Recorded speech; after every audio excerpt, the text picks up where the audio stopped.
आजमगढ़ के अम्बारी क्षेत्र में,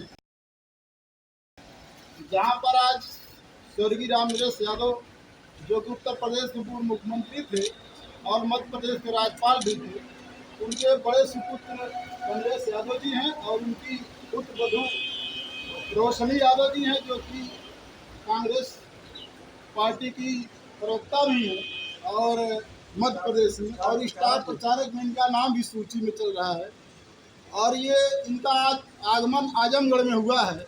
मैं इनसे जानना चाहूँगा कि आपका आगमन आजमगढ़ में क्यों हुआ है, क्यों आई हैं, और यहाँ जो इंडिया गठबंधन की बात की जा रही है, क्या उसके प्रचार में सबसे पहले आपका स्वागत हमारे चैनल पे है।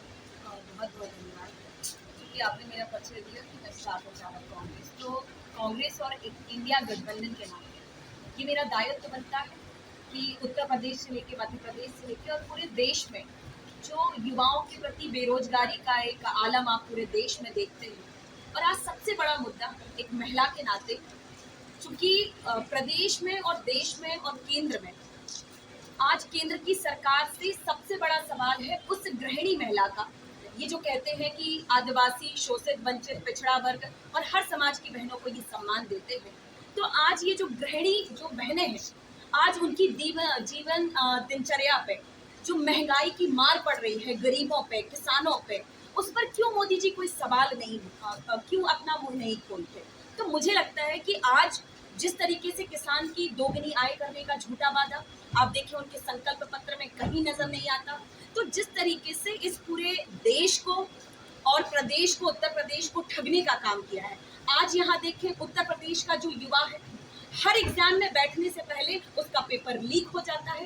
इनकी आवाज को कौन सुनेगा। आज अत्याचार में सबसे आगे है उत्तर प्रदेश, तो आज आजमगढ़ में मैं अपनी आवाज को पूरे उत्तर प्रदेश के युवाओं में, हमारी मातृशक्ति में, गरीब किसानों में, आज उनकी लाठी बनकर यहाँ एक वो चाबुक चलाने आई हूँ ताकि ये आजमगढ़ और उत्तर प्रदेश के युवा, मेरे किसान माँ बाप जाग जाएं कि आज अगर हमने देश को नहीं बचाया, यही भारतीय जनता पार्टी कहती है कि विपक्ष को मिटा देना है।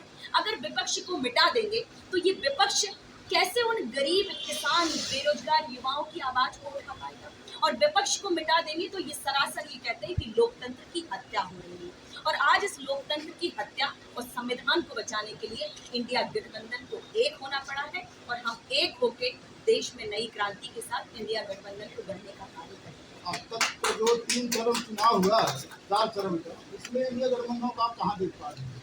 देखिए, इंडिया गठबंधन लगातार जो उत्तर प्रदेश में आज चैलेंज करके जा रही है, उत्तर प्रदेश में इनके पास जितनी सीटें हैं उनमें ये आधे में सिमट जाएंगे। मध्य प्रदेश से मैं स्वयं आती हूँ और उत्तर प्रदेश से चूंकि यहाँ की बहू भी हूँ, तो मुझे लगता है मध्य प्रदेश और आप देखिए कि उत्तर प्रदेश इनका गढ़ है, तो उत्तर प्रदेश में क्यों वोटिंग परसेंटेज कम होता है। मध्य प्रदेश में पहले और दूसरे चरण में वोटिंग परसेंटेज कम होता है, बिहार में कम होता है, हर जगह। तो आप देख सकते हैं अभी मध्य प्रदेश की पूरी वोटिंग हुई है, उसमें 12% का अंतर है। महिलाएं वोट डालने नहीं गई। जहां मध्य प्रदेश में इन्होंने लाडली बहनाओं के नाम पर वोट लिया था, आज वही लाडली बहना वोट डालने नहीं गई। तो ये सबक लेना चाहिए उनको कि आज जो बढ़ती महंगाई, और आप देखें कि दर महीने महंगाई लगातार बढ़ती जा रही है, लेकिन उस पर कोई रोकथाम नहीं। आज इस पूरे देश के आम नागरिक और गरीब परिवार को क्या चाहिए। आपसे कोई 15 लाख की जो आपने सपने दिखाए थे झूठे, काला धन लाने के, वो तो आप दे नहीं पाए।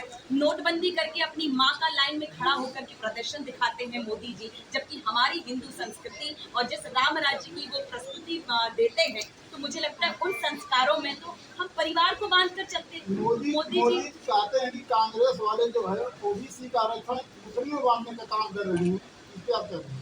देखिए, ये तो उनकी मानसिकता है और आज ये पूरा देश समझता है कि किस तरीके से भारतीय जनता पार्टी मुद्दों पर बात ना करके ये देश को बांटने का काम कर रही है और हम सबके ज्ञान को बांटने का काम कर रही है।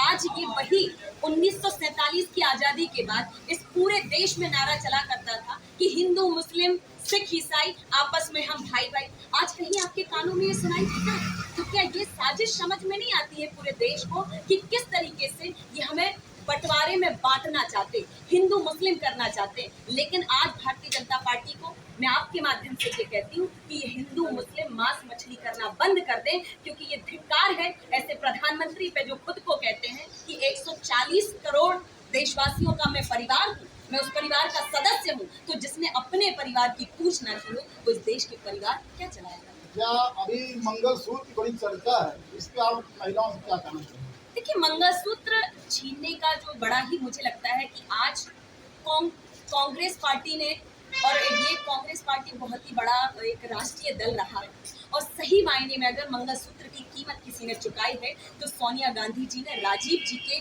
खून से इस धरती को, कांग्रेस को सींच करके चुकाई है। इंदिरा गांधी जी ने मंगलसूत्र की कीमत चुकाई है। लेकिन आज भारतीय जनता पार्टी ने महंगाई बढ़ाकर हम बहनों के मंगलसूत्र, उस कोरोना काल में जो महिला अपने परिवार की सांसों को बचाने के लिए ऑक्सीजन सिलेंडर की भीख मांग रही थी, उस समय महिलाओं ने अपने मंगलसूत्र को गिरवी रखकर इस भारतीय जनता पार्टी से प्रताड़ित हुई है। उस बात का जवाब इस पूरे देश की, उत्तर प्रदेश की बहनें देगी कि आज भारतीय जनता पार्टी कैसे जो है बहनों के मंगलसूत्र को गिरवी रखवाकर हमें बेचने, हमारे मंगलसूत्र को बेचने में लगे हुए हैं। ये सबको समझ में आता अमित है। शाह जी ने कहा है कि ये कांग्रेस वाले और राहुल बाबा ये परमाणु बम से डरते हैं, इस पे आप क्या कहेंगे?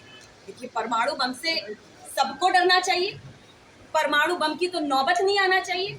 और इनको सबक लेना चाहिए कि जब इंदिरा गांधी जी थी, जब आजादी के लिए जब बांग्लादेश को गढ़ा, पाकिस्तान के लाखों सैनिकों को घुटने पे ला दिया था इंदिरा गांधी जी ने। लेकिन उन्होंने देश में, कांग्रेस पार्टी ने भावनात्मक रूप से वोट नहीं मांगा। ये दुर्भाग्य है इस देश का कि 2019 में प्रधानमंत्री चुनाव जीतते हैं और पुलवामा के शहीद जवानों के नाम पर वोटों की भीख मांगते हैं और भावनात्मक अपील करते हैं। तो 2019 को इन्हें जीत लिया, लेकिन 2024 इनको सबक सिखाएगा और इनको याद आएगा कि कैसे ये फकीरे के नाम पर सूट बूट पहनकर लाखों के और लाखों की घड़ी पहन के 8,000 करोड़ के जो है हेलीकॉप्टर में अडानी जी के घूम के, और खुद को कहते हैं कि मैं अडानी अंबानी को नहीं जानता।